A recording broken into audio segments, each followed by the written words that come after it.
today. We're still using the Microsoft Teams function, but we've just changed to a slightly different setup than what we had before. It's a little bit more strange for you at your end because you can't communicate, see our videos and so on. But here in the background, we have Owen Mooney all ready to go. Just for people to be aware, we have this is a bespoke Q&A function within this system. So on the right hand side of your screen, you should see a little speech bubble with a question mark in it. So if you have any questions or comments, you can click on that button and type in your questions or comments, and I'll get them back here, and I'll be able to share those with Owen as we're going along.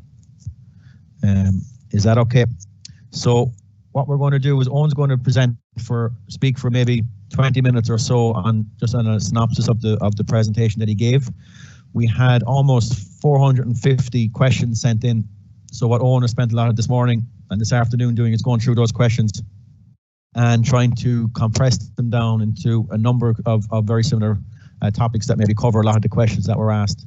So I'll pose the questions to Owen and he'll respond to them. If you do have additional questions or if you want additional feedback, just use that Q&A little function with the speech arrow with the question mark in it, and we'll get the questions to Owen. So what I'll do now is I'll transfer over to you, Owen, and you can work away. Thanks, Peter. First of all, guys, thank you for coming on, and hopefully that you're going to enjoy this presentation. The way we say as coach developers, you shouldn't assume and you shouldn't say hopefully, because in the next slide, as you can see, I'm hoping and I'm assuming that none of you are doing this anymore. And again, you should never assume or hope, but the fact that you're on this webinar, you're coaches who are experienced coaches. We could be having coaches who just have started as parents or really experienced coaches, but hopefully that none of you are still doing this. And this is something that I would have had when I was younger, and a lot of people on this webinar would have had experience of doing laps, and it's coach led. Players are told what to do no matter what. Coach does it because that's the coach, and the coach is the boss, and the coach does everything for them. And then you have the 6 in a group activities, or people call drills. Drills is like Neil's going on a chalkboard for me. If you want to drill, go to B&Q. Prefer the word or activity. So language is extremely important, obviously, when coaching children, but obviously for youth and adults also. Having straight line drills, straight line all the time, coach led, again, is not good for player development. So in terms of this here, if it was split in two groups of 3 playing against each other, so bringing a little bit of a competitive edge to it, playing against the other team or playing against their partner. So the activity, there's a focus to it, whether it's handling, kicking, striking, catch, pass, kick, run, jump, throw, whatever it is, but one thing at a time, and that you have a little bit of competitiveness on it. So the activity then becomes a simulation of a game, but there's a focus for it, whether it's one skill or one concept, and we'll go over that later on. And again, obviously on this one, the last 2 players here, as you can see, are probably messing about, not concentrating. The middle 2 are either concentrating on the first 2 players, they're engaged, they could be, or they're engaged with the other 2 players behind them who are messing about. So smaller groups for the activity is obviously more beneficial, and it's also more beneficial as a coach too, because you can see them in a smaller area, and also there's more interaction, more activity with the players themselves. So one of the things that you'll see in this presentation from the last one in 2019 that I delivered at the Games Development Conference, there's a few new slides, there's a few slides that have been changed. So if you have went through the presentation from 2019, thank you. And obviously there's going to be a few new things that I've added in over the last year and a half of the coaching children workshops that I've done when I was with Rockland, and since I've come home, obviously through a Special Olympics with Dublin GA now, but also with clubs and counties around the country as well. So one of the first things that we look at, and one of the first things that I ask, is the first word that you associate with children.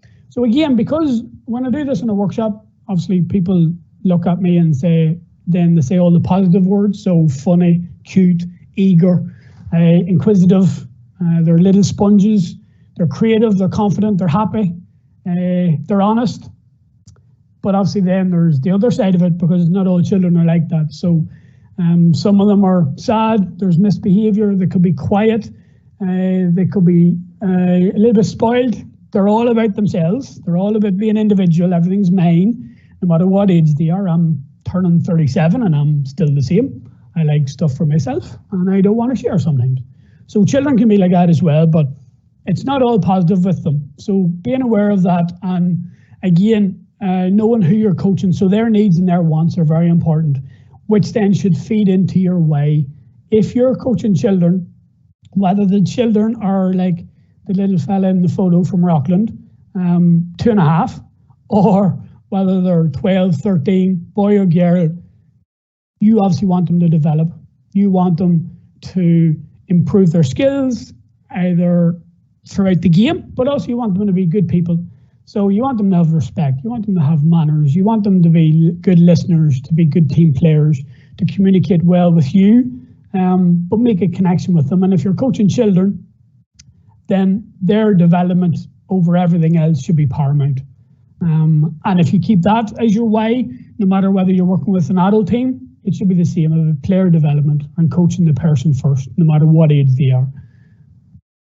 Next one that we're going on to now is obviously planning and learning and development, but also having patience. So obviously we want everything to be fun and enjoyment, and obviously bring a little bit of creativity into that, but it's not fun for the sake of fun. Learning is fun. So the purpose of learning is fun. And when they have enjoyment, and when you're relating to the child, when you're giving them ownership, so posing questions, posing problems instead of telling them what to do, and embracing the chaos of being with children, that's going to impact on their learning and development, but also for you as well, because all this is for you as coaches. The children and the players are the guinea pigs. So you as a coach, to develop yourself, you're going to have a look at this. So the KISS. So keep it short and simple. One thing at a time.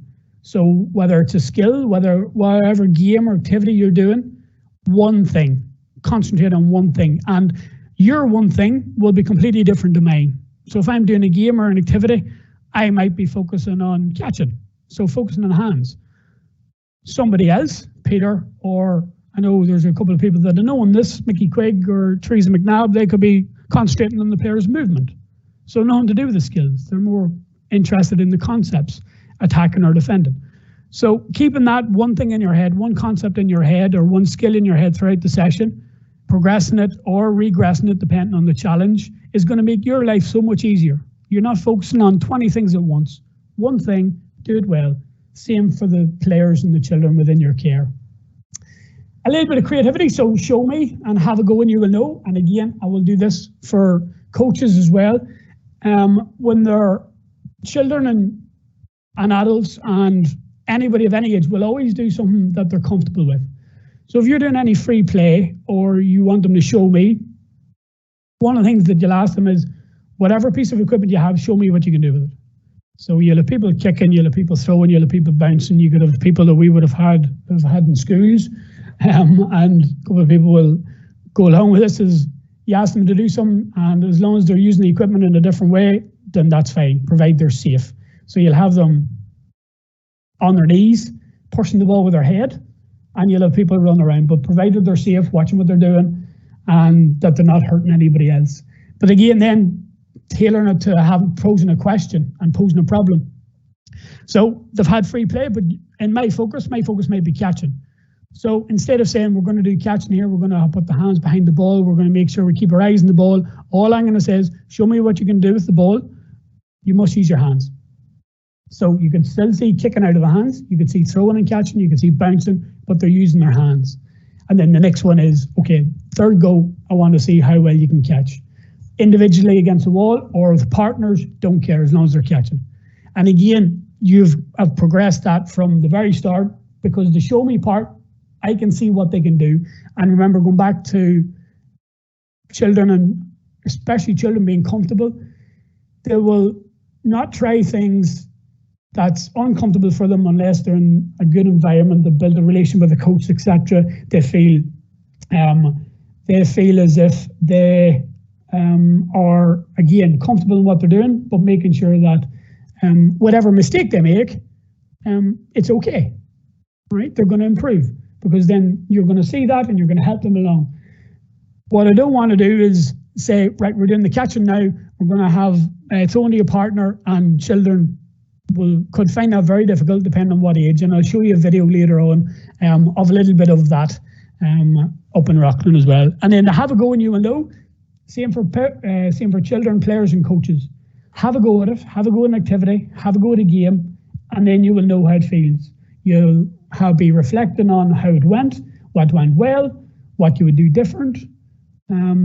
But one of the things for children as well, they don't mind having to go at something, provided there's either points or they're playing against their friend, or it's fun, it's enjoyable.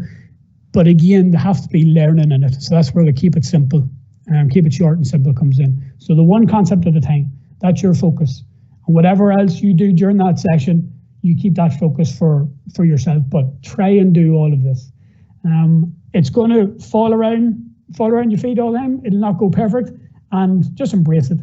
Enjoy it, because my sessions, there are sessions that I still do, and I know from the children walk into the room or walk onto the pitch that it's not going to go well, because either I'm in bad form or they're in bad form, or I just get a feeling during the warm-up that this mightn't go the way I want it to go. But that's what happens. Have a go and you will know, and again, reflect on what you're doing. So again, going back a little bit to the keep it simple, keep it short and simple. So obviously when you're working with children, Guns N' Roses, obviously you need to have patience. So there are not many adults, and it's not a linear process. It's not A, B, C, D, E, you'll get up to Z. It's complete chaos. All right, so it could be 4 steps back. The reality is 4 steps back for 1 step forward. And that's for youth and adult players as well. So having patience with children, having patience with the players, no matter what age they are, is extremely important, because it mightn't even be to do with their competence for the skill or the game. It could be because something's happened at home, or something's happened at school, or relationships if they're older. But making sure that you've had a connection with that player, that you're aware of, you know, who they are, what they want, their biological and social, that we'll go on to later on as well. But again, they're turning up if things aren't going well for them, and if they don't want to be there, and if it's a parent bringing them, then that's very important for you to be aware of that. So you might have to coax them along a little bit. And there's been one person in particular when I was in schools, and it took 6 weeks for him to come into the session. So he would just sit out the whole session for 6 weeks, wouldn't come into the session at all. And I had to cajole him in, put him with his friends, or put him at a game that he wanted to be at. He wouldn't become a coach with me. He wouldn't become a referee. He wouldn't become a spy. I wanted him to be a spy, to walk around, see how everybody was doing and what they were doing well. Still wouldn't do it. And after 6 weeks, he had seen that it was connection. It was there the whole time. It was there every week.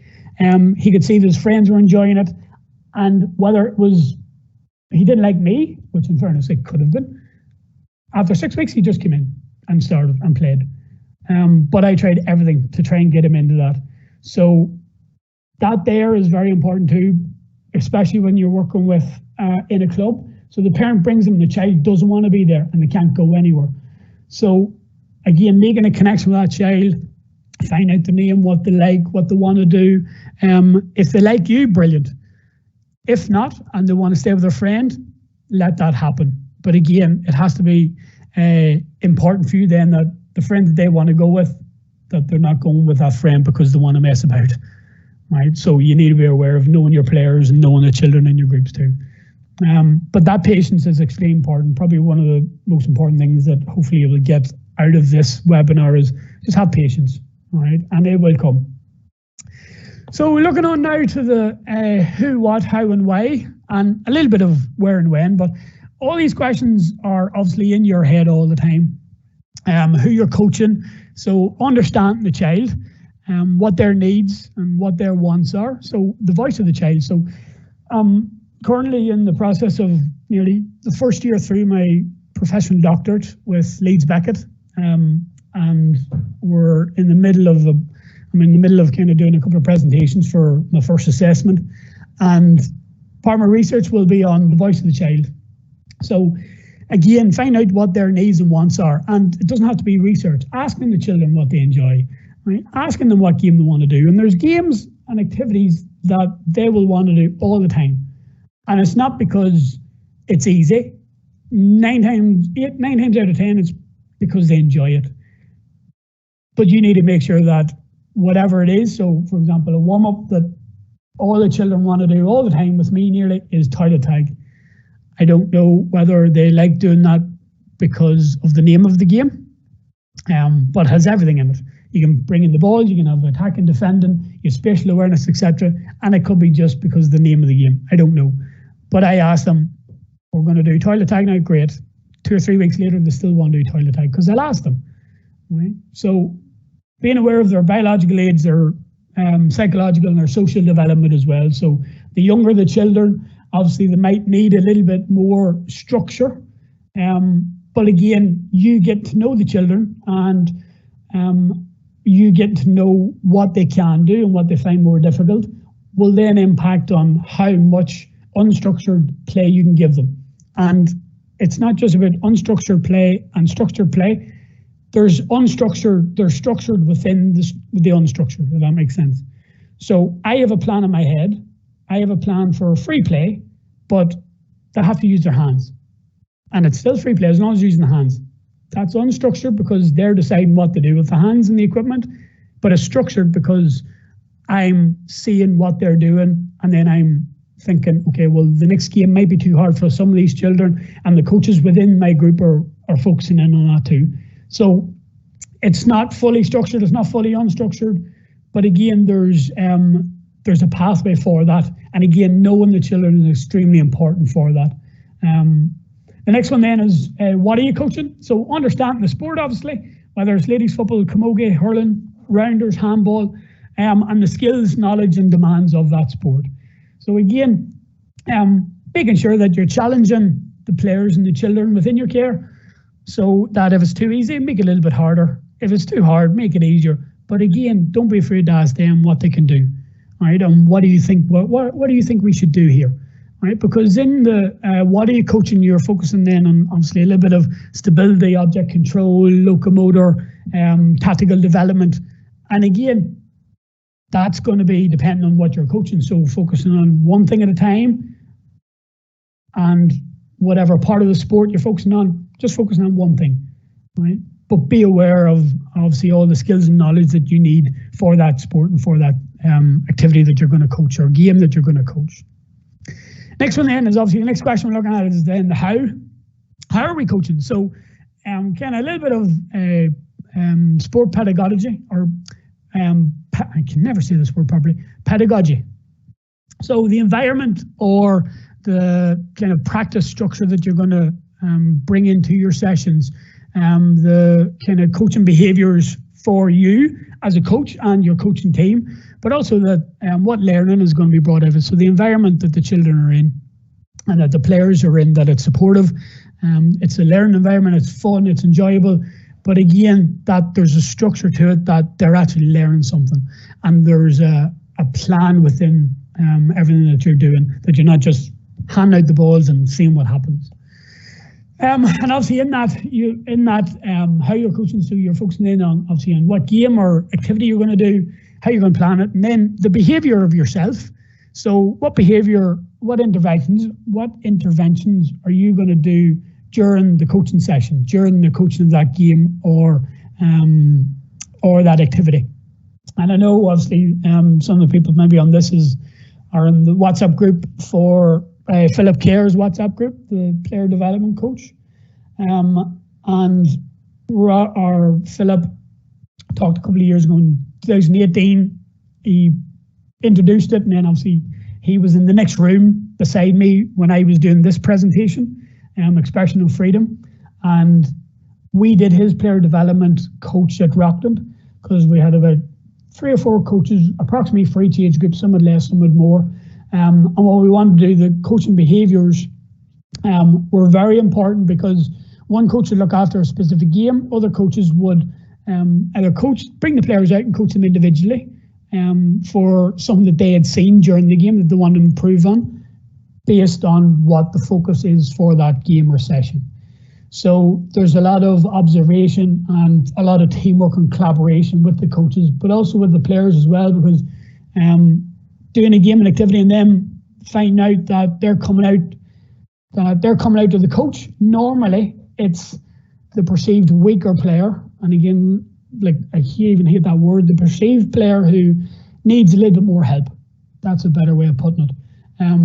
It's always those players usually who come out with the coach.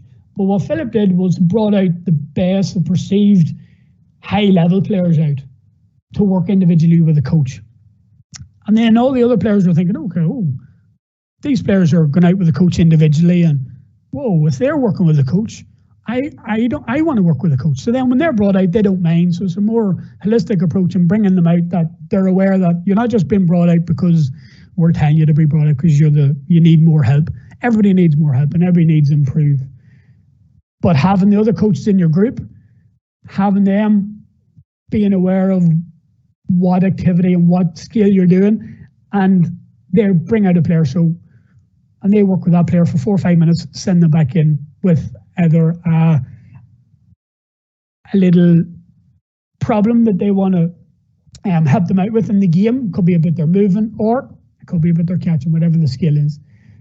So that's a very important one in terms of how you're coaching and using the people around you if you have them. If you don't, it's a little bit more difficult. But again, it goes back to understanding of the skills or understanding of the sport that you're doing, making sure that everybody's engaged, everybody's learning, everybody's enjoying it, but also that there's learning. And that's where the one thing at a time comes in, that you're not hampering yourself, that there's 3 or 4 things happening and you don't know which one to concentrate on. One thing makes your job so much easier. And then obviously the last one is your why. So again, understanding kind of where you come from, what your beliefs or your values and behaviours are, your planning, delivery, and reflecting on what you're doing, but also the collaboration and communication with your coaching group. And all of the stuff that I've talked about, guys, is I've referenced at the end. So this is from Abraham Muir Collins, in terms of player development and understanding context and understanding concepts. So again, it's not just me who've come up with this. There's all research behind it too. So this here, next one then is obviously in line with all of the who, what, how, why, and then obviously the when and where you're coaching and when you're coaching, what evenings or what time. It's important to obviously build strong foundations, so to let them grow. So obviously done with physical literacy and fundamental movement skills here. So Stephen Behan, I'm not sure whether Stephen's on this. If he is on it, and you haven't read his the moving well, being well research, I would advise you to. And I've kind of looked at it as a house. So the ABCs and the RGTs are the foundations and the walls, and they happen all the time. Warm-ups, during the games, during the activities, and then you put the roof on, and you have the CPKs. So your catch, pass, kick, strike, all the skills and all the concepts related to that. And then obviously you have what activities and games you're doing. So you open the door and you go into the house, and then you see the activities and games that are happening. It's fun, it's enjoyable, anybody looks in through. But then you have at the bottom, you have the coach and the parent. So coach and the parent working together as a team to help all this happen. Now this here doesn't have to happen in every single session, but I can guarantee you guys that a lot of this is happening during your sessions. You're having catching, you're having passing, you're having kicking, you're having striking, you're having running, jumping, throwing, and the small S at speed, and you're having agility, balance, coordination at speed. But it's whatever one you want to concentrate on. So making sure that they're learning to move, moving to learn, so they're aware of the new concepts. So what agility is, what balance is, what coordination is, and tell them what it is. So, but put it in a simplified way for them. For example, under sixes, for balance, one thing's just being able to stand up straight and stand up without falling over. That's the easiest way that I would say to a 3 or 4 year old what balance is. And most of them know what balance is, because at home, as soon as they stand up, they're thinking out their balance and their core. All right. So in terms of the research then with Stephen and stuff, and with Dublin GA and obviously the GA research and games development, it's extremely helpful for yourselves to be aware of that. And it doesn't have to be one thing at a time, doing it all the time. Whatever you focus on, so whether it's catching, whether it's running, whether it's jumping, whether it's attacking or defending, focus on that one thing. And whatever aspect you're focusing on, making sure that you're bringing it back, that their fundamental movement skills are improving, so that you're concentrating on obviously their stability, object control, their local motor, but also their tactical development, so attacking and defending. And that they are incorporating different positions. Like one of the parts of it is as well as, having confidence and motivation, especially for physical literacy. So making sure that they are aware of what it's like to be a coach. So let them be mini coaches. If there's a group of 4 and you're doing a group of 5, you're doing 2 against 2. Let the 5th player be a coach or be a referee and rotate that around. So you're giving the respect, then you're getting them to understand what it's like to be a coach. I know in a confined kind of situation, but it helps. And again, that's going to improve on there, and again on their knowledge and their understanding of the game, of the skills, etc., and of what fundamental movement skills and physical literacy is.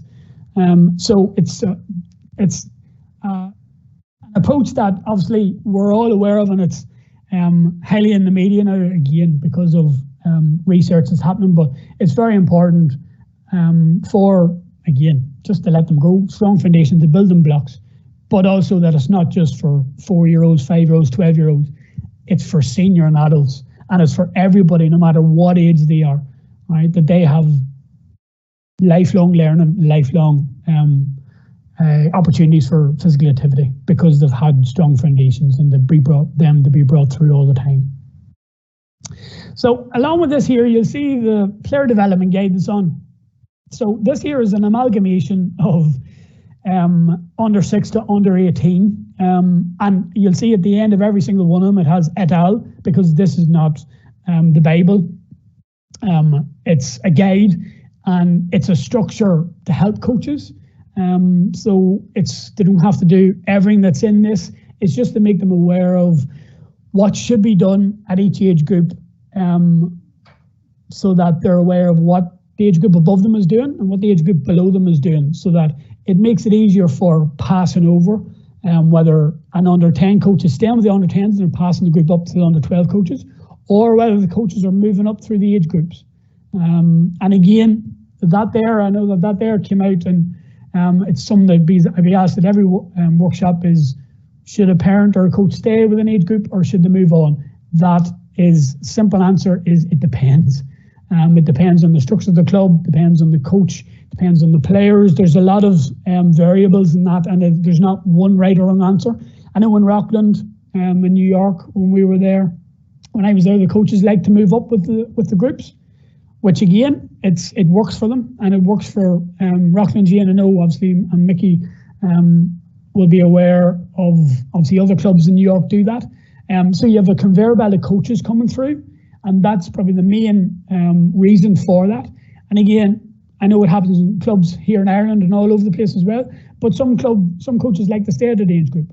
Myself personally, I like under 6 and under 8s, and if you give me an under 6 and an under 6 group or an adult group, and I had to make a choice, I would choose the under 6 group, not because the adults are more difficult, but because I can have more impact on the under 6s going forward because of the strong foundations.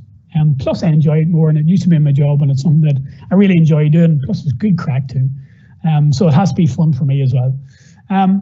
So this here is obviously the amalgamation, but just focusing on the actual document, and I'll probably, if Peter wants me to send it on, or if any of the coaches want it. This here then is each step, so right from under 6 all the way up to under 18. And again, it's not a document that has to be done ABC, it's a guide, and it's a structure to support the coaches. And then from that, you go then into the example now of the under-6 group. So you'll see that on the right-hand side, so just the session, so all the timings for all the games and the skills. So it's a rotation model. So for football or hurling, doesn't matter what you do with it. And there's 7, 8, 9, 10 games going on, and they're just rotating around. But again, that's a guide. It's not, there's loads of other scenarios of how to set up games, how to set up activities. And it's something that we would have done with Rockland and obviously in my previous role with Ulster GA. But it's a guide, document that's going to help coaches and help players as well. So then obviously then, and again, going back to this here one, guys, as well, is because we want both sides, both hands, both feet all the time. And that's probably the most important one that I would emphasize to coaches, is both hands, both sides, both feet, no matter what they do, no matter what skill they do, whether it's with handball, whether it's ladies football, camogie, hurling, GA, rounders, whatever. Both hands, both sides, both feet. Because then that's going to help them then if they go into other sports and they're a multi-sport athlete, they're flying. Moving on now, there are a few slides left, guys, so the magic principles, and this here kind of underpins a lot of the stuff that I do. So again, I'm not going to kind of read it for you. You can see it there yourselves. Wanted to be varied and fun. Again, age appropriate. We wanted to be challenging, the activities to be challenging. So, and again, I talked about earlier on, you don't want to be too difficult or too easy. And if you have ideas on how to make it easier or harder, great. If not, ask the children or ask the players. You know, you're causing a scenario then that they have to think for themselves. And once they cross that white line, you can shout, scream all you want. Hopefully you're not shouting and screaming, but you have no real control over them apart from substitutions. And I would ask you to do that at halftime. There's a couple of coaches that I know that do that, not in every game, but at halftime.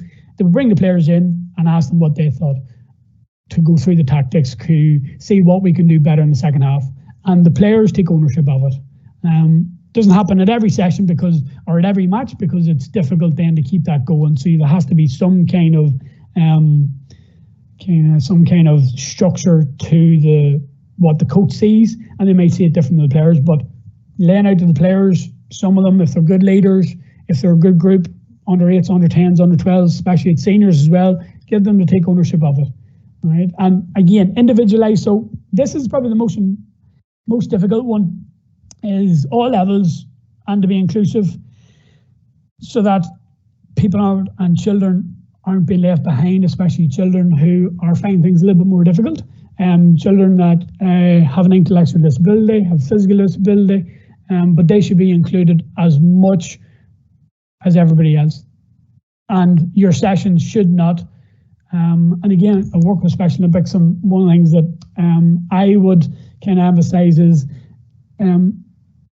making sure that they are included in everything. So not focusing on them and how they're taking part in the session, just treating them as you would anybody else. But the game and the activity will have to be adapted. So it's very important that you know, you're planned, you're prepared.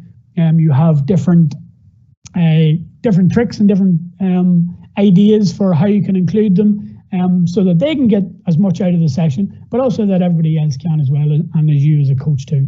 But also, again, the last one end of that is child-centered. So all children, it's about their learning, it's about their development, but also that they get to experience different playing positions, but also that they experience what it's like to be a little coach or a little referee. And it's something that it's a little bit easier to do when you're in a school setting as a coach, as a GPO, but making sure that they have that experience. And again, not for too long. So there's a few kind of behavior management scenarios that I would use for coaching, having the children as coaches or referees. Everybody else thinks they're coaching a referee, but they've misbehaved. They've come over to me, they're standing beside me. Everybody's laughing at them because they're put out because they're messing about. And I just say, listen, no, they're out with me. I want them to help me out. They're going to be a little coach. And they do be a little bit of a coach as well, or a referee, but that's where we talk about what they did and what their behaviour is like if they're misbehaving, or use some of the props that I've used before, head the ball, and a few people have been on any of my workshops or have seen me coaching in schools. I have a few things that help with behaviour, but again, have a go when you will know. All right, whatever works for you, but my biggest rule for children, for whatever they're doing, what playing position they're doing, what game, they're listening to me, to each other, and that they help each other out. All right. So next one then, guys, is our family of games. So for this here one, I have this in my head all the time. The family of games, right from target, the perceived easiest games. So kicking against the wall, all the obviously skill activities that you would have seen over the last few weeks with everybody on the lockdown. That's an activity, that's a game that I would count, because you're counting your score and you're trying to beat the person on the next video, or any of the skill challenges being done, the GPOs or any of the counties that are doing them. It's an activity, it's the simplest one. It's you against your friend, or against the other team, or against somebody who's in another county or another country even. Court games then, obviously, over the river, the ones that you would know about. But again, your team or your one player 1v1 cannot go into the other team's part of the pitch, so that you stay on your own side. All right, simplest one. But again, you have whatever your skill is. So if it's kicking, obviously the game is bigger. If it's hand passing or if it's catching, again, whatever your skill is for that game, whatever game you do, have one thing in your head, so that you're not making it too hard or too easy for yourself. Because you know, with the games, if it's 2v2 or 5v5, there's so much happening in the game that it can be a little bit of a whirlwind of what I'm going to concentrate on here. No, whatever your focus is, whatever your theme is, whatever your skill is, at the start of the session, keep that consistent throughout, no matter what it is, because then it's the players are more aware of what they're doing, and they're more aware of what you want to see them improve on and what they need to do to learn and to improve on. Obviously, field games, guys, you're talking about rounders, but kicking rounders, hurling rounders, and again, great for teamwork, collaboration, kicking, catching, whatever way you want to do it, 1v1, and then working up to full rounders, 4 bases, etc. All right, so non-invasion games, so technically a team ball pass, so everybody in an area, and groups of 3 or 4, 1 ball or 2 balls, however hard you want to make it, and every time players pass and catch, they get a point. Now in that one, you will see a group that are moving. You'll see ones who are probably standing still and passing. You'll see ones who are really cute and they're going across to each other and they're just handing the ball to each other. And again, that's fine, because the rule was pass. Once it's caught, that's a point. And then you make it as hard or easy as you want. If it's moving, spatial awareness, you want them then to be moving, all right, to be watching the ball, watching where they're going, etc. But that there's 3 or 4 teams doing the same thing, so that then it turns into a game that you're trying to beat the score of the other teams in that. Every team is doing the same game, team ball pass, but you're trying to beat the score of the other team. And again, this is where the honesty comes in, because children, you know yourself, want to win, and everybody else wants to win. We all want to win. We're all competitive. And you'll ask them what score, and within a minute or within 10 seconds, they've got 1 million. So obviously you talk about honesty and telling the truth and respect. So again, you know, you kind of bring it back to all the pillars of what you want the players and the children to be good at and to be respectful of. Part invasion then, obviously scout ball, great one for that. So that 3v2, similar to over the river. So over the river will start off groups of 6, 2 groups of 6 on either side. And then it'll go to 4 against 2. So 2 players from one side move to the other side and vice versa. So then the 2 players are trying to get the ball from their team of 4, but also the team of 4, when the ball is on the other side, are trying to move in a position that's going to make it harder for the 2 players to get that score.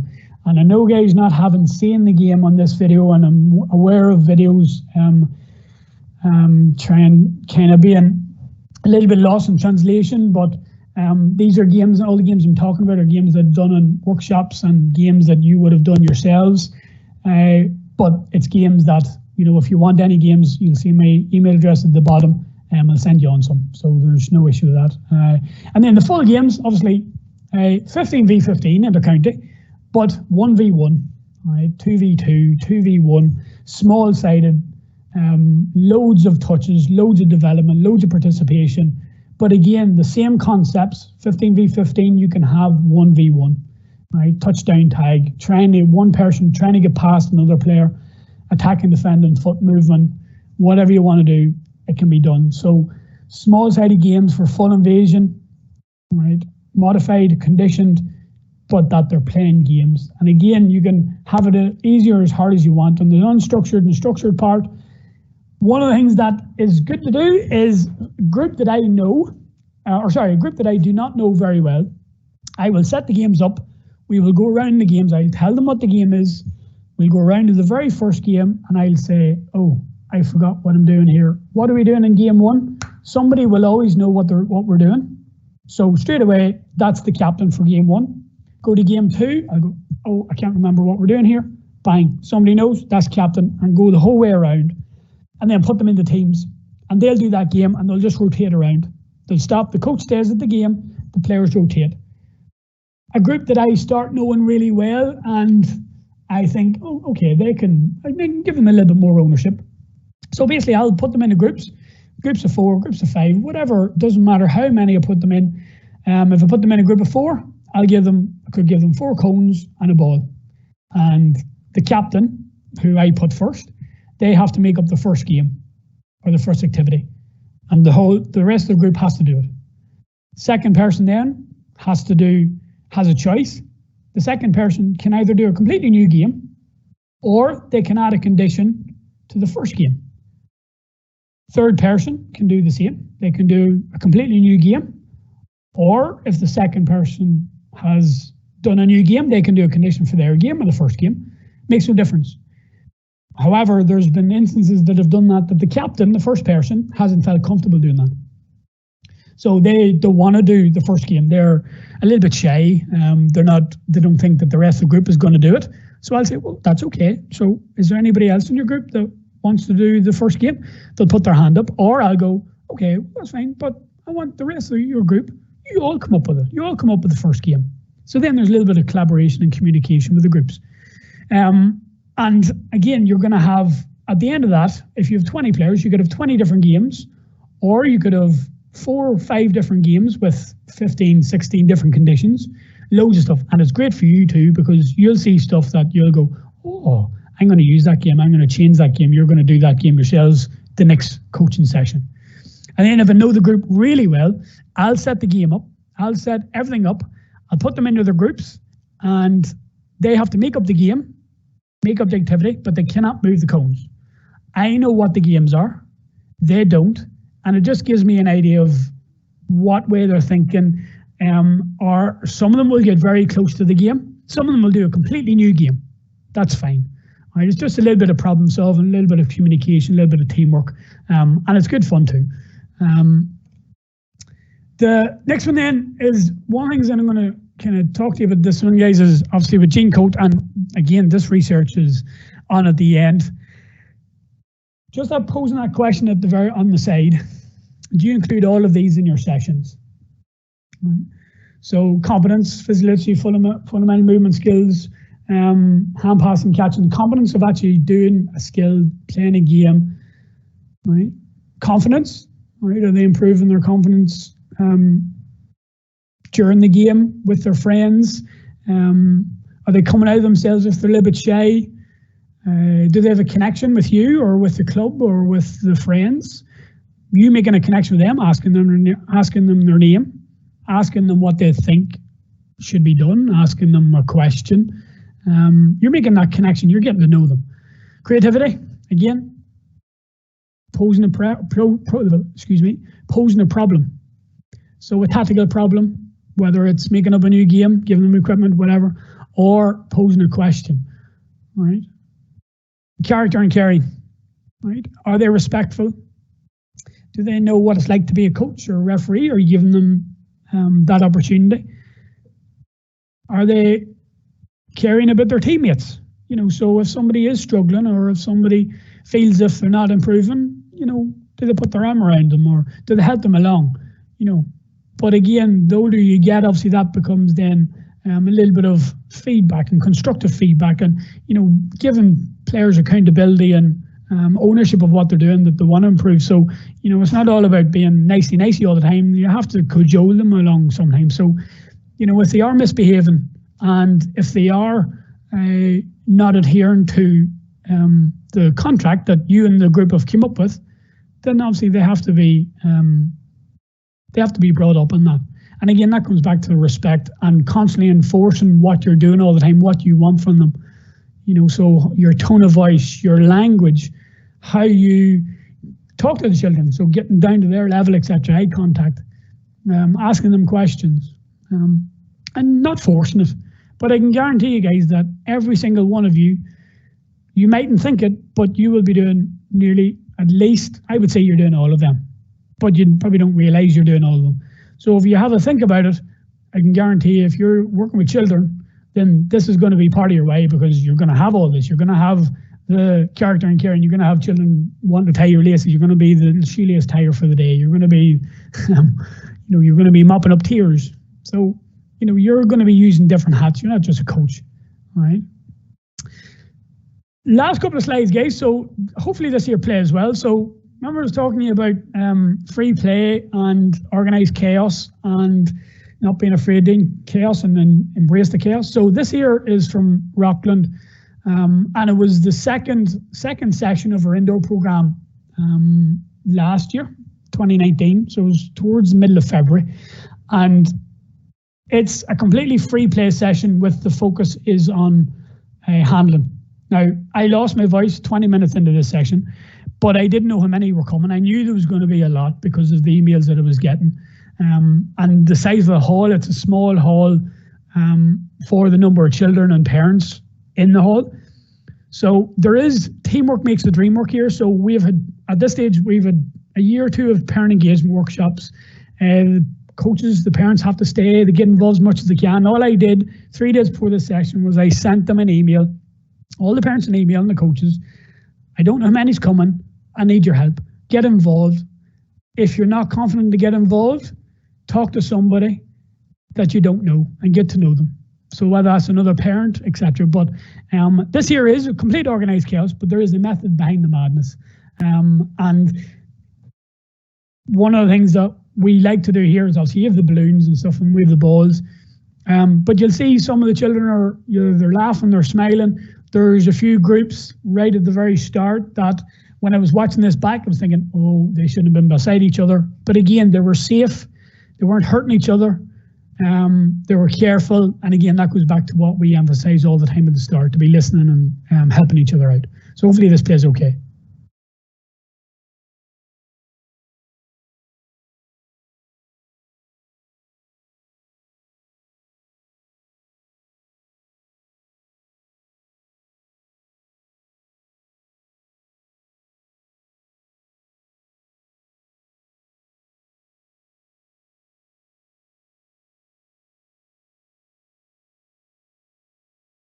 So you can imagine my headache at the end of that with the noise. I don't know whether you're able to hear the noise, but it's very, very loud in there.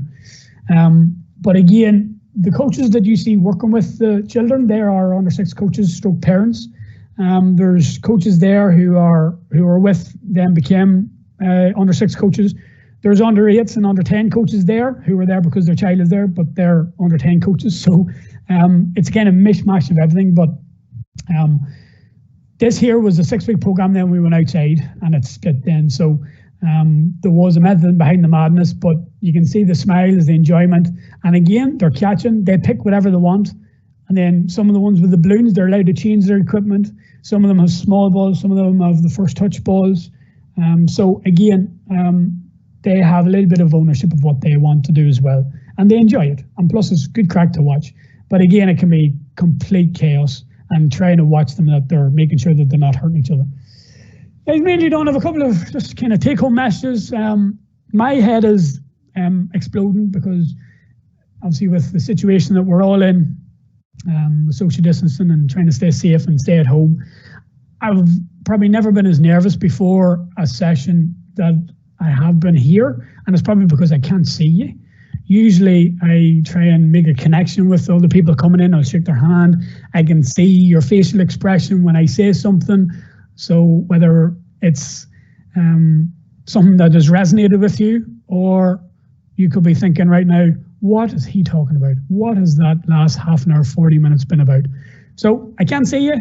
I apologize if that is what you're thinking, but hopefully guys that you've taken this on board. And again, it's a whirlwind tour of what we've been doing. And just to finish off with a few things, what I want you to do is have a go, and you will know. So unless you're coaching superpowers, coach the child, adult player, youth player, whoever you work with. I know there's a couple of people on this who are adult coaches, which is great, but it's the same concept, person first always. But have a go at it. You know, you've a collaboration, a community of practice here that Peter and the guys have brought together. And, you know, the biggest thing from these webinars is that the people who come on board with them, conferences, workshops, you know, the biggest thing of it is a community practice with each other, all right? We're our own biggest resource ourselves as coaches. So use them and don't be afraid to ask questions. And again, that's why I put my details at the bottom, guys, is ask me and I will get back to you at some stage. I'm not great at answering the phone or whatever if people ring me sometimes, but I do get back to you at some stage. This here last one, guys, so the sculptor and the statue. Like every block of stone has a statue inside it. It's up to the sculptor to discover it. So obviously every child, guys,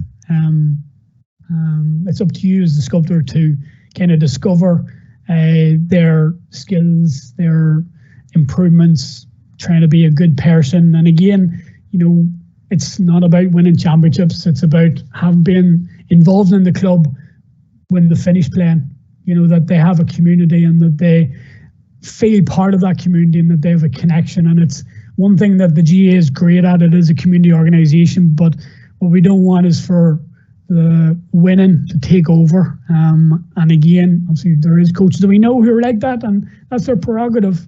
But again, for the long-term longevity of the players and the teams and all the competitions, development, participation for as long as possible, as much as possible. This here is a picture that's very close to me. Tina Murphy and Rockland. If you Google children or like wet cement, whatever falls on them makes an impression, you'll get a picture of two men walking up a street in looks like the 1950s with the baby behind them in a nappy in the same pose as the two boys in front of you. I done a parent workshop with Tina in Rockland and brought this up, and she puts her hand up and she goes, I have a picture like that. And I goes, oh, okay, really? She goes, yeah, I'll send you it. So she sent me this picture, and I basically said, I didn't even ask for permission. I said, I'm taking that picture, whether you like it or not, and I'm going to show it at every single workshop. I'm going to tell people what it is and why it's important to me. Is because of her and her family and Rockland and everybody else in the GA that have been involved with Ulster ladies. Obviously, now you've been involved with Dublin, but also my short stint with Special Olympics Ireland and all the studies that I've done that I'm involved with my own kind of research. All the coaches I collaborate with have made an impression with me and make an impression with me all the time. And I try and get as much out of it as I can. But whatever you do with children, it's going to make an impression, and that's good or bad, guys. So one thing that I would say to you is obviously have patience, you know, be aware of their needs, you know, bring them along in the journey as well and enjoy it. It's great fun. You'll learn a lot about yourself, and it's something that you really enjoy. Just to finish off, these are references obviously from the webinar. Peter, I've sent these on to Peter. I'm going to send this presentation again to Peter because I changed the running order of some of the slides. So I'm sure that I know this is going to go up publicly anyway. So if you need anything else, guys, please get in contact with me. But I hope you've got a lot out of the session. And I know obviously Peter's going to bombard me with some questions that have been brought in. And again, thank you for listening. And I know I'm gonna answer some questions, and I can't hear you, but we'll speak soon. Thanks, Owen. Owen, if it's okay, I'm going to put your camera up as the live thing now. Is that okay? Mm-hmm. So I'll just stop sharing this. Yeah. Yeah, brilliant. You can see me now. Everyone should be able to see Owen now. We've been trying to keep an eye on all the questions that have come in over the last little while, and we got over 450 questions up to this afternoon. And I know Owen was trying to pull a lot of those questions into the content that he was speaking about there. So we're going to try and maybe ask a couple of questions that came in just to maybe expand upon some of the stuff that you were talking about, if that's okay. No problem. So one question, there's a thin line between freedom and chaos when coaching or managing children. Have you any suggestions to manage a session without it going out of control? That there, again, it depends. It depends on knowing the players and knowing the group that you're with. So the free play element, that the video that you've seen there now, that was more or less a full session. It went along those lines, but that's only because I knew the children really well and I knew the parents, so I was going to get help from the parents. If I'm starting with a group and I'm not sure of kind of where the session is going to go, I will do free play at the very start of every session. Now, how long that free play goes on for depends on how well the children or the players are doing, because it can easily fall apart because of safety, because of players messing about, because of boredom, because of maybe it's too hard, maybe they're not sure, they're kind of sizing me up a little bit. But I will always have a plan in my head in terms of what games and activities I want to do. And that goes back to what activity I'm focusing on, what skill I'm focusing on. So one of the things I will do is obviously the free play. So again, go back to the catching.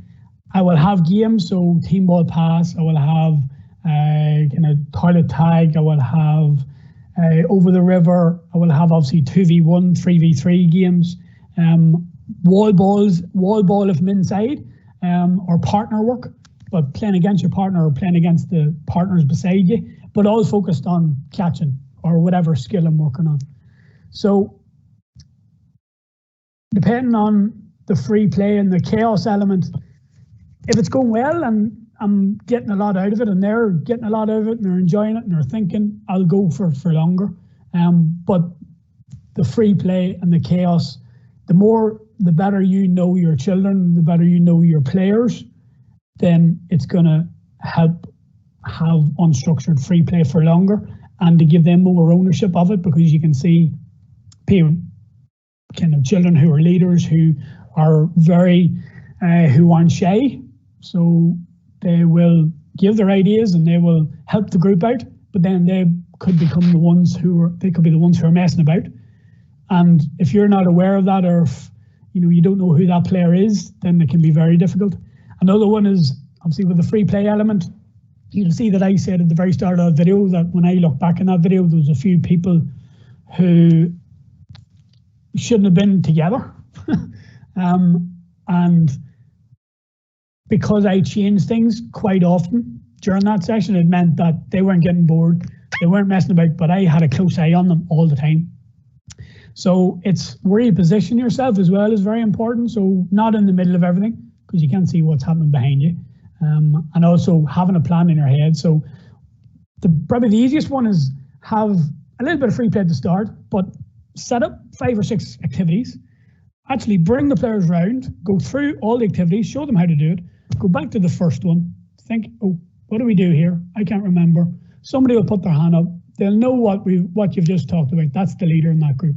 Do it for all the games, and then you're aware then of you're picking the teams all the time, right? Because if you get the children to pick the teams, I know what I'm like, so I'm going to pick people that I'm going to have fun with, and that we'll mess about and we'll challenge each other, but that's going to challenge you even more as a coach. So, mixing the ability a little bit helps, but again, having the children in their ability groups also helps too. So again, it depends completely. There's loads of different scenarios, and it's something that I would nearly have to show you.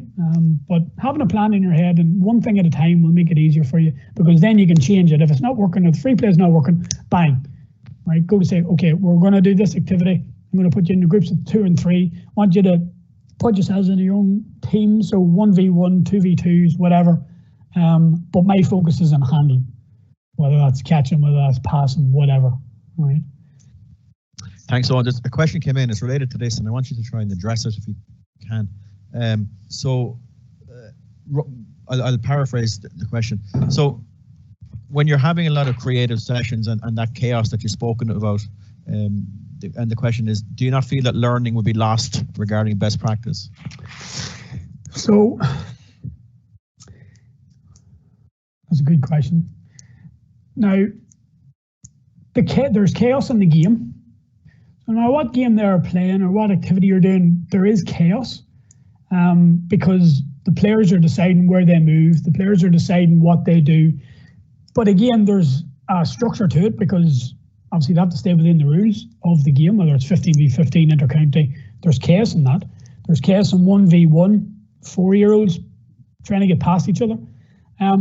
So provided that you have your one concept or your one skill that you're focusing on, one of the things that with the chaos element is because a lot of stuff is happening and coaches are kind of out of their comfort zone, that there's so much happening that they have to address everything or 4 or 5 different things.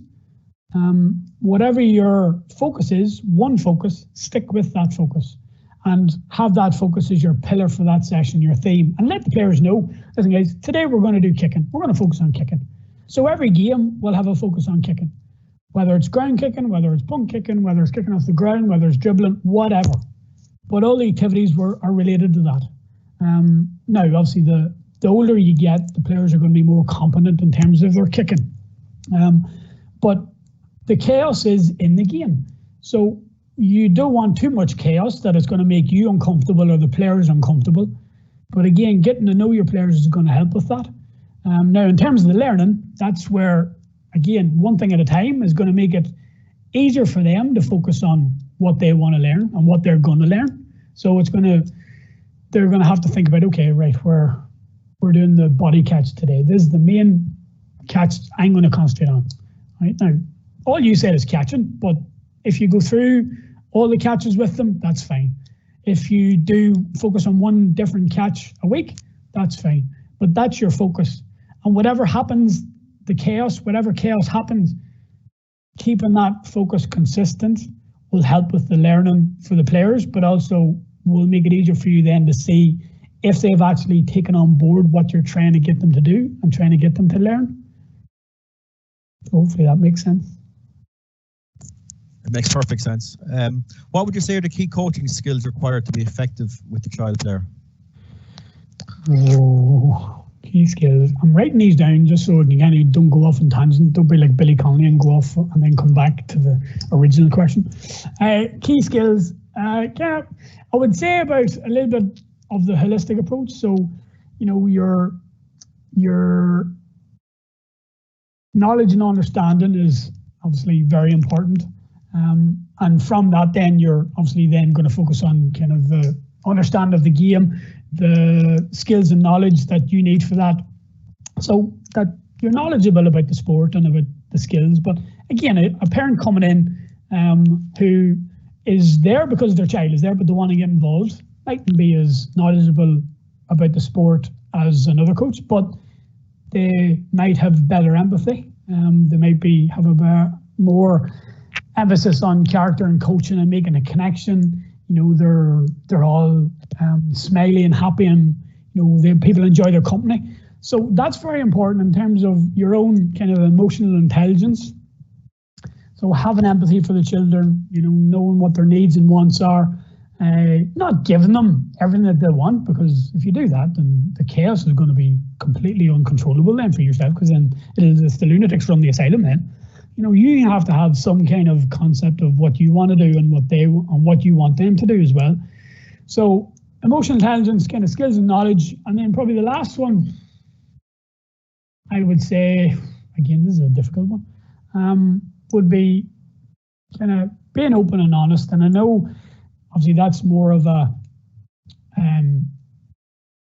abstract skill, but the fact of, if you're open and honest and reflecting on what you're doing, and if it doesn't go well, then don't be afraid to tell the children, oh, geez, that I didn't really enjoy that. We're going to change things. We're going to change things, or ask them what they want to do, but having an idea in your head, knowing what you want to do, being able to communicate that with your group, again, your language that you talk about and your voice connotation, and especially with children, you can't have a monotone voice all the time.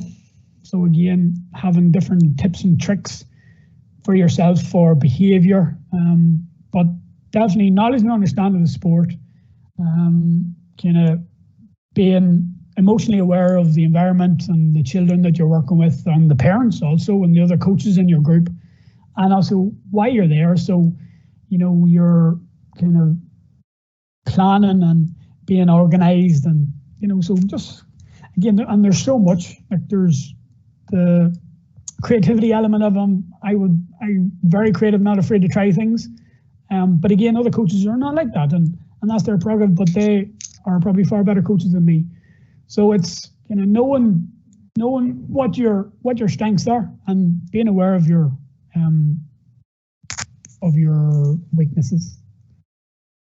Okay, you addressed this well during the presentation, and I thought some really good ideas, but I think it's important maybe to give it another go, because it can be a big issue for some coaches and parents. How can we better involve reluctant younger children? They may be there because of an enthusiastic parent or an older sibling, but they stand back and don't get involved.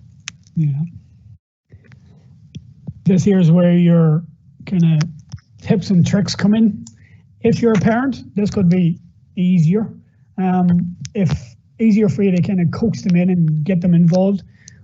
Like I don't have children. However, I've worked in schools for nearly 8 years with Ulster GA, and as well as been involved in schools over in New York. One of the biggest ones for reluctant children in school, it's easier, much easier, because they kind of have to be there, and it's part of PE, or it's part of the coaching, or whatever happens, and chances are they'll come in as long as you're consistent. You're coming to school, you're involving them as much as you can. But again, as I talked about, the little fella, and he was actually in one of my control schools, and 6 weeks, took him 6 weeks. And again, I don't know whether it was because of how I look, could have been, probably was, in fairness. But then there's other tips and tricks you use. So I've used puppets before with younger ones.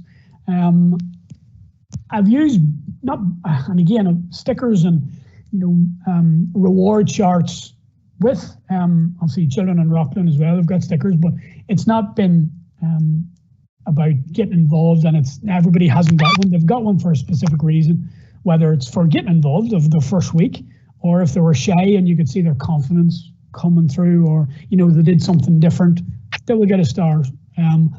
But I always find that the stars and stickers and all this here, it's the connection that you make with the children.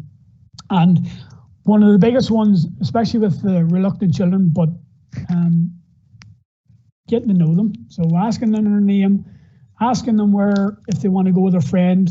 But again, being aware that that friend, they might want to go on purpose to that friend because they might mess about. But chances are, if they're very shy and they want to go with that friend, then it's because they feel comfortable. And you want them to feel comfortable. Also then, that's where the show me and free play comes in, because they're thinking then, okay, well, if I do this, I feel comfortable doing this, so I'm going to throw and catch, and somebody else may be kicking, but this shy child is throwing and catching, and I'm going over to them and I'm saying, that's excellent. You're throwing, you're catching, make sure you bring it in, and I'll try and hit the ball out of their hands. So they have to be strong, they have to have a strong core, make sure their arms and legs are strong, so that they can take a tackle. And again, it'd be a little bit of fun. The biggest one then is parents. So parents who are, and it's easier obviously under 6 and under 8s. One of the aspects that we'll say when I work with obviously Ulster GA and with Rockland with clubs was, and under 6 it's not a babysitting service. The parents had to be involved, whether that was standing on the sideline and watching, but it was for behaviour as well. So if the child was a little bit shy, then the parent was there, so they're obviously a little bit more comfortable. But then it could be had the case of parents have been kind of pushing them to get into it, and if that happens, then the child will be with me most of the time. So I'll be talking to them, I'll get to know them. You know, I'll be saying, oh, what do you think of this? Is this a good game? Or I'll be getting them to watch all the groups. All they're doing is walking around watching, and they have to pick one player or one thing, what they have to do well or what they are doing well. And they come back to me and tell me. And all I'll say is, I'd love you to have a go. I'd love you to have a go. If they don't, that's fine. You want them to be comfortable. And again, you're still challenging them. You're still asking that question. Would you like to be involved? That question can be very difficult for a child who doesn't want to be there. It's because they don't want to say no. So, you know, making sure that whatever answer they give, it's okay. They feel safe, because you could be the best part of their week. You know, you could be the reason that, you know, you as a coach, you have a huge responsibility. And a reluctant child, getting to know them and getting to know the parent and what's happening is very important. And that's where obviously engaging the parents, having a parent workshop, you know, what's expected during the sessions, what the plan of the sessions, you know, that they're going to be consistent practices, are going to be consistent time of the week, etc. So that you bring them along with the journey, because it's not just about the coaches or the players, children, or the parents or the club. It's everybody together, working together, collaborating together. And once that happens, you're on the winner altogether. Our friend Terence McWilliams has sent in more of a technical question that you could probably guess. You could probably guess what it's going to be already. Which coaching methods do you feel are appropriate for children? Part, whole, part, whole, or a mixture? And you might just explain a little bit what those things are. Yeah. Just writing down. This is about, obviously, it's no surprise that this is the longest question I've had to write for, because Terence has kind of given me the question. Angsty, mixture. All right. So ideally, I would say whole, part, whole. However, with children, especially under 6s, under 10s, even under 12s, I would say it's a mixture. It depends on your group. It depends on knowing your group, knowing the children in your care, knowing what their capacity is to take on information, what their capacity is to think creatively, to work in a group, to work with them, with yourself as a coach. But knowing your group more means that then you can do more, letting the game go, getting them, just putting them in their teams, right? There's the rules, there's the one rule that we're going to do, here we go. And then breaking it down, so bringing it down into a little activity that, whether it's your catching, whether it's your hand passing, that's your focus for the session, that's your part, that's what you're going to concentrate on, because you want them to do it better when you go back into the whole part of the game. That there is something that I know coaches struggle. I know I do myself, because it's chaos. And I love chaos, in fairness. I love organised chaos, though. And organised chaos, one thing at a time, having a game that you know is going to overemphasize that skill or concept that you're focusing on for that session. And then making sure that you have activities to improve their skills or whatever it is your focus is when you do the part. So playing the game, letting them at it, bringing them out and having little skill activities, all the stuff that you're seeing now over the internet, but then putting it back into the game, because it's a lot simpler to do kicking against the wall and catching than it is to kick into a moving target while a defender is trying to catch you while you're on the move, while there's so many players helping you, etc., or coming to try and get the ball off you. So there's so many different scenarios, and it's the chaos element and knowing your players that is going to depend on what way you go through that. So if you don't know them, part whole, because then you're kind of getting to see what they can do. But again, you're kind of want them to go into the game as quick as you can. If they're misbehaving and they're a tough group, and I've had loads of them in schools, real challenging groups, but groups that I enjoy because they've tested you and they've challenged me, it's definitely a mixture, because I remember one group in particular in St Mary's Muddy Massacre in Ballyneck, and great group of children. There were P2s, it was a P1, P2 composite class, but there was about 5 girls in the class and there was about 14, 15 boys, and they were proper little boys. All they wanted to do was play tig, tap each other and run. So, and they all went to the nursery program in the school, and there wasn't enough girls to put into the group to calm them down, to get the girls to focus them, or to kind of bring them along on the journey. So that was a real challenge for me, and a lot of it was kind of part whole, was getting them to basically go into activities, small activities that they couldn't mess about in, or that they weren't with their friend that they enjoyed having the crack with. But again, that I could see the learning in it. So again, a mixture, depends on the group that you're with. But the ideal one obviously is whole part whole. And hopefully I've answered that, and thanks T for that question. Thanks, Owen. We'll just finish up with a couple more if you don't mind. A lot of people are asking about, we'll say, competition for children and introducing formal games. You might talk about those two things if you can. Okay. So I know there's been a couple of questions when I was looking through it, and this year comes up quite a bit in terms of competition, winning, what the focus should be, but also in terms of formal games. And because I've obviously spent time in obviously my own town and Lisnaskea as with Ulster, and obviously been involved with obviously coaching in Fermanagh in my role with Ulster GA. But then obviously when I went to New York, it was completely different. So obviously here we were aware of the Go games from under 12 down, and then formal games technically started on 13, on the 14. New York's completely different, and USGA is completely different as well. Under 8s and under 8s are Go games to a point.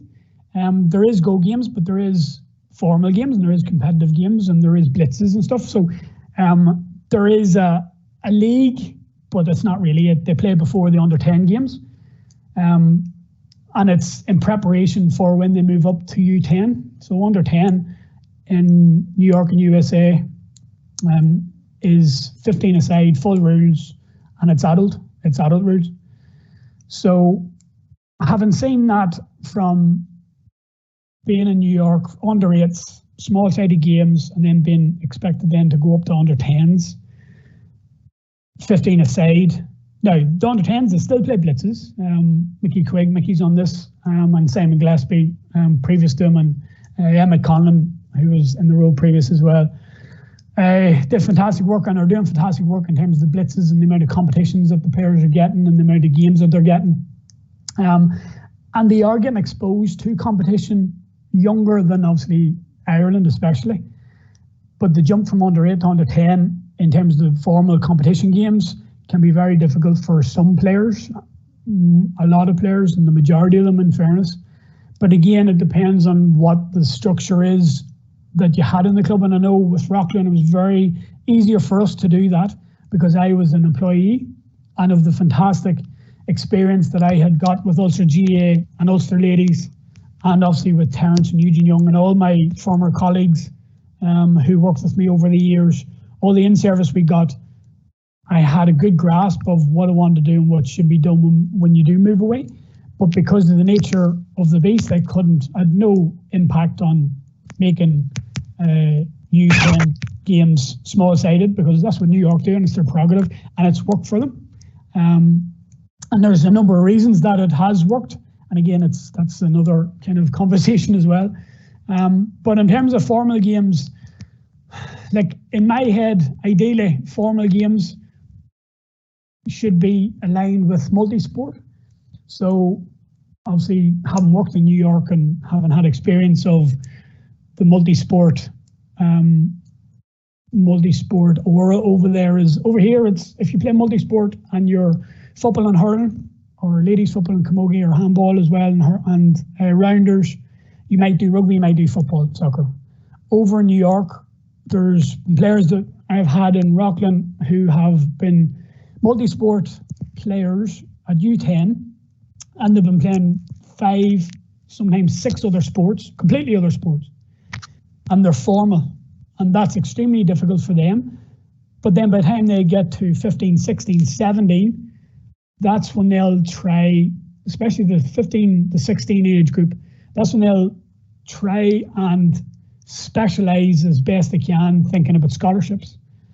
So linking with that, formal games, 15, 16, leagues, championships, because some players are well fit for formal leagues, championships, the emotional part of that when they're 13, 14, which that's great.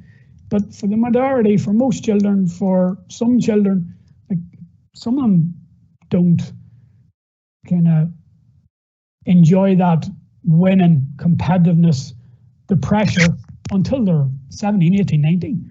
So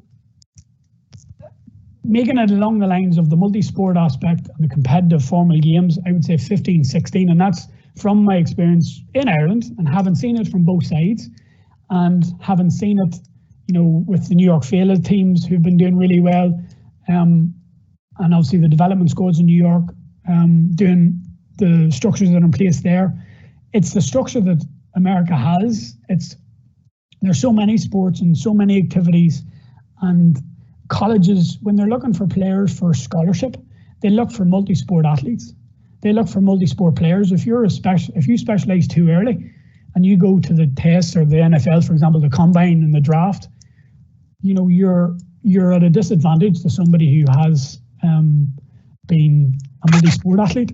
And that's not just for me. Research's been done on that. And Pat Murray, Pat is originally from Monaghan, but he's a former NFL kicker with the Tampa Bay Buccaneers and has obviously continues to play with Rockland GA.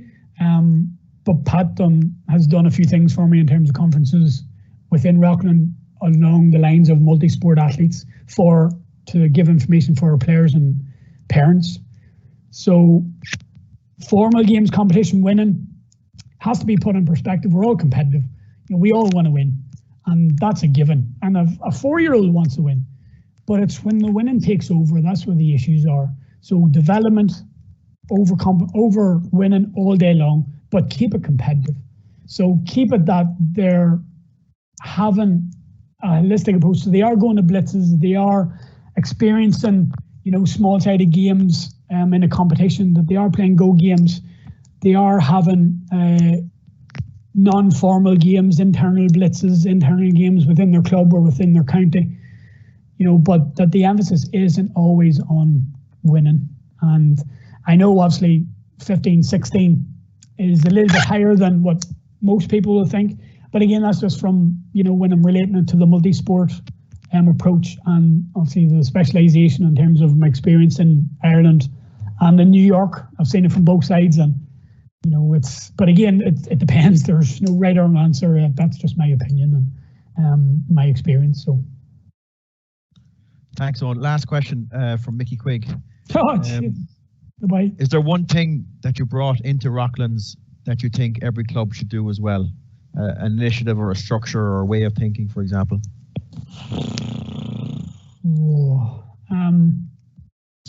Good question, Mickey. Thanks for that. Thanks for stumping me a little bit. And I know he's laughing at this. He's loving this as well. So he is. One thing. So part of the report before I left Rockland GA to come back was and I emphasize the word we implemented 22 programs within Rockland GA, from Gaelic for Mothers and Others, internal blitzes, internal games, but all the stuff that we implemented were initiatives that I had experience of from the work that we did with Ulster GA. And it was a team effort, it was a collaboration, because the club were so good to me, so good to my wife Ciara in terms of supporting us and supporting me in the role, the parents, the players, the children, and I get goosebumps. I have even goosebumps now talking about it, and I get emotional talking about it because it was a big part of my life. But it was a collaboration, and those programs wouldn't have been a success only for that collaboration. But I knew they'd work because of the structure that Rockland had. But probably in terms of, if it was to pick one, and it's a little bit of it is one, but there's three elements to it. Again, apologies for this. So the main one would be the parent workshops and the parent engagement and working with the coaches. So having coached engagement workshops and parent engagement workshops is very important, and having that structure that people are aware of, where the club want to go and why we're doing this and what is our way and what is the purpose of doing this. Once you have that in place and a good structure behind you in terms of the club, people working together, collaborating, things are going to take off. And one of the things that took off for Rockland GA when I was there was the coaching and practice ratio to games. So obviously most places they'll have you have your 2 coaching sessions and 1 game at the weekend, and I purposely never say training because you train a dog. So again, it goes back to your language. You practice and your coaching should be practicing and development. So the 2 coaching sessions and 1 game, there's a ratio of 2 to 1 roughly. So over a season, obviously you're going to have less games than training, and practice, as most people would say. But the biggest thing for us was, because of the parent and coach engagements, is one to bring in internal games, so internal blitzes. And for that, some age groups were easier to do that. So Niall McKenna, Mark Comerford, all Dave Fitzgerald, Paul Evans, Paul Moore, and there's too many to mention. Susan Keeney, all the ladies football coaches, Bernard Ferry, all those guys, and everybody else, John Donahue, all those guys, everybody, Niall Smith, Ray Lennon, they all kind of collaborated on this. However, some age groups had more than others. So under 10s, before I left, Niall McKenna, they had roughly 50, 60 under 10s. So basically the boys broke them into teams of 10 and ran off a blitz every week. So each team had a county name or a province, depending on kind of who the coach was. Normally it was the coach's county, that was the team, and they got no real choice in it. So it was a little bit of competitiveness with the coach too, and it was good crack. But the reason for the 10, if both teams had 10 on that particular evening, if they weren't missing players, they'd play 10 aside. Most times it was 7 aside because some players couldn't come for whatever reason. And the competitiveness of those games was more competitive than the games that they were having playing against Shannon Gales and West Putsatanta and all the other clubs in New York. Because they're playing against their friends, they were competitive. All the teams were so close together in terms of ability and the scores. There was 2 or 3 points in it, and sometimes it was a draw, last minute goal to draw, last minute goal to win by a point. But the biggest thing from that is that was easy to do for that age group. So one of the things that brought in was, because of the games that we wanted to increase the ratio, is some of the groups had less players, and one of the groups in particular was the under 14 group, because a lot of the players in Rockland, if most people are aware, there's a lot of them on the Féile team.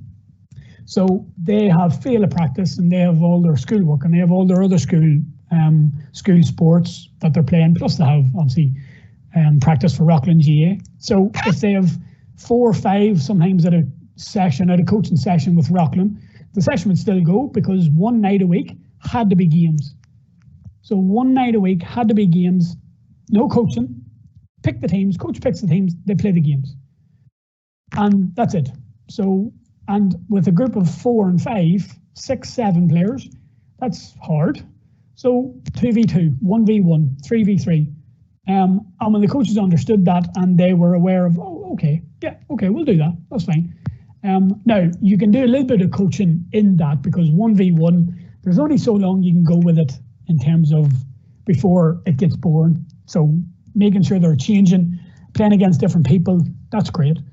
But then you want to challenge them. So then into 2v1, into 3v1, into 4v1, into 2v2, 2v3, whatever.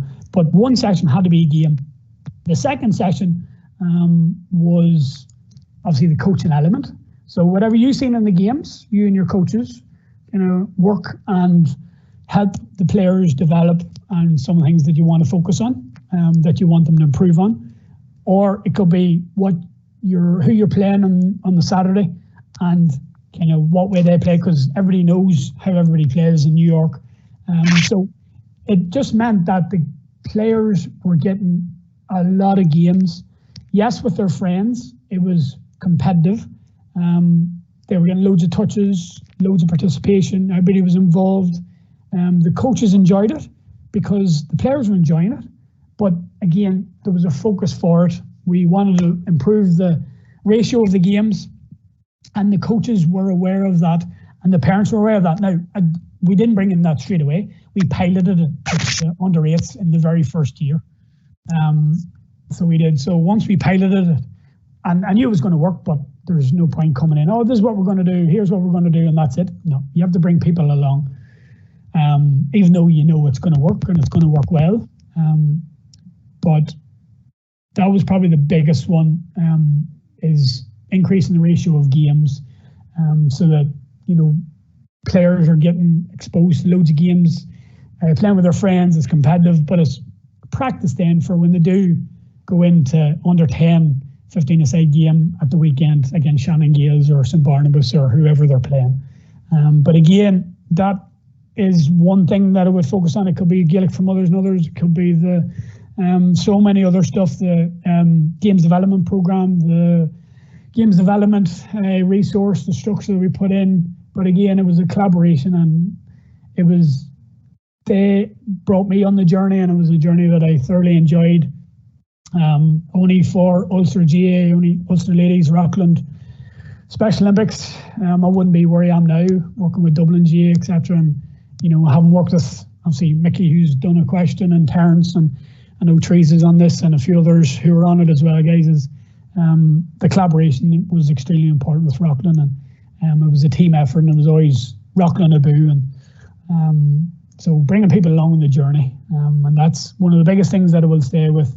I know obviously there's clubs on this and coaches on this who are not lucky enough to have a full-time GPO or a part-time GPO in their club, and that's difficult, but this is what this is for, collaboration. So contact me, contact anybody on this, or if you know of anybody, you know, for help, and we're more than willing to give our help, and more than willing to help each other out, because as I said before, the biggest resource we have for coaching children or anybody is each other. And I'm a huge advocate of that, because I wouldn't be where I am now without having done all that in service with Terence McWilliams and Ulster GA. You know, so bringing people along for the journey and helping each other out, and you know, the fact that Peter and the GA Games Department and Ladies GFA or LGFA and obviously Camogie Association putting these webinars on to keep people engaged in this difficult time is brilliant. So when we do get back, hopefully, and again, I keep saying hopefully and assuming, I should never assume, but I hope that, and I think you have probably got at least one thing out of this, whether it's patience, whether it's have a go and you will know, whether it's collaborate with each other more, whether it's the chaos element, and remember everything is chaos in a game, but one thing at a time, right?